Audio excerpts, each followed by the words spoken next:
There's this idea in Christianity that we've discussed briefly that the judge and the redeemer are the same figure. Now, you know, in the book of Revelation, you may know this or you may not, Christ comes back as a judge, and he has a sword coming. It's a revelatory vision, that book. It's a very strange. It's the last thing you'd expect conservative Christians to believe in. Believe me, it's such a visionary hallucination, the book of Revelation. But Christ comes back with a sword coming out of his mouth, and he comes back as a judge. And he divides the damned from the redeemed, and most are damned and some are redeemed. It's very, very harsh. Now, Jung believed that the figure of Christ in the Gospels was too agreeable, too merciful, too tilted towards mercy, and that called out for a counter position, and that was the counter position of judgment. Very interesting hypothesis. But then there's this melding of the two ideas that the judge and the redeemer are the same thing. Okay. Now, this young man told me that his life lacked purpose and direction and meaning, and that he was nihilistic until he read Zen and the Art of Motorcycle Maintenance, which is a book I actually like quite a bit. I've read it 3 times at different decades of my life. And one of the things that's very interesting about that book is that it's an examination of the idea of quality, of the idea that there are qualitative distinctions between things, and that we have an instinct to make qualitative distinctions. And so a qualitative distinction is simply, this is better than that, which is a judgment.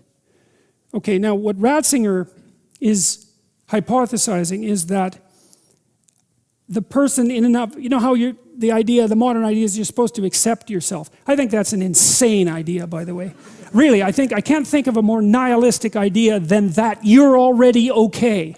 It's like, no, you're not. And the reason you're not is because you could be way more than you are. And so what do you want to be? You want to be okay as you are? Or do you want to strive towards what's better?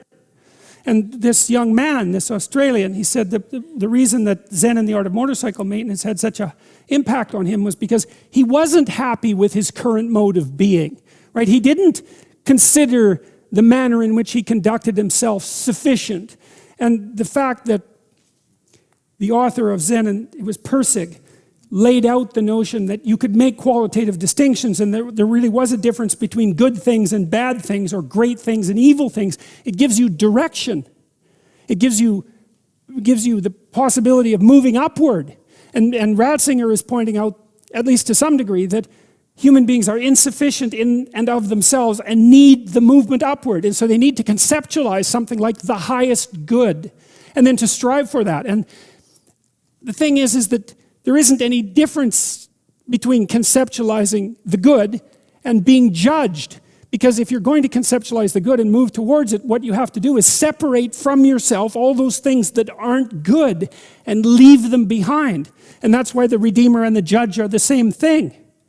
And one of the things that's really appalling, I think, about our modern world is that we're rejecting the notion of qualitative distinctions. You say, well, we don't want to hurt anybody's feelings by saying that one thing is better than another. It's like, okay, fair enough. It's not fun to be cast off with the damned, that's for sure. But if people are, in fact, insufficient in their present condition, which seems to be the case, I mean, try finding someone who isn't, then if you deny the possibility of qualitative distinction because you want to promote a radical egalitarianism, then you remove the possibility of redemption because there's no movement towards the good.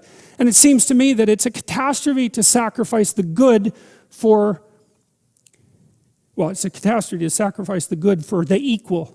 Because for us to be equal would mean, as far as I can tell, that we would all be equally unredeemed and miserable. And so